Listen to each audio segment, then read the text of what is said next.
Second, only Allah can legislate what is halal and haram. This is an important thing.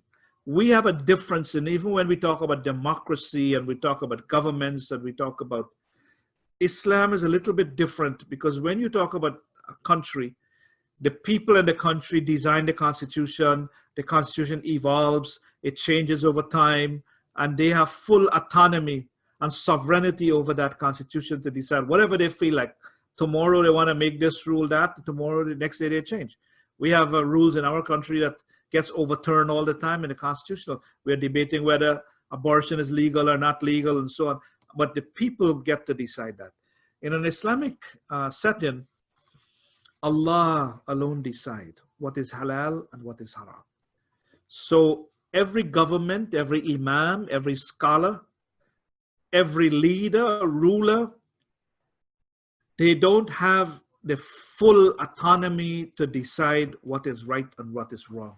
They have to create their constitution within the parameters that Allah has defined what is halal and haram. And so, because we humans have limited intelligence, we can't tell the future.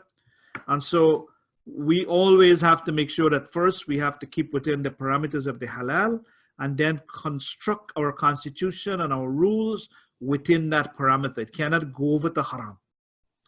So if we want to make in that constitution where a white man is better than a black man, then we're not allowed to do that in the constitution, because Allah has rules that this does not allow. So we are always bounded by those legislation that Allah has set of what is halal and haram, and we are only functioning within that. And that also allows us to be able to question our rulers. If they step out the line, we can question them. Like, you know, they question Umar and they question the rules. Hey, you're doing something that is outside what Allah has legislated. And so we are able to keep each other in check in this way. Now, because only Allah can say what is halal and haram, a lot of our scholars were very scared to use the word halal and haram. So they would keep away from it, because they didn't want to look as if they are making rules that Allah may not approve of.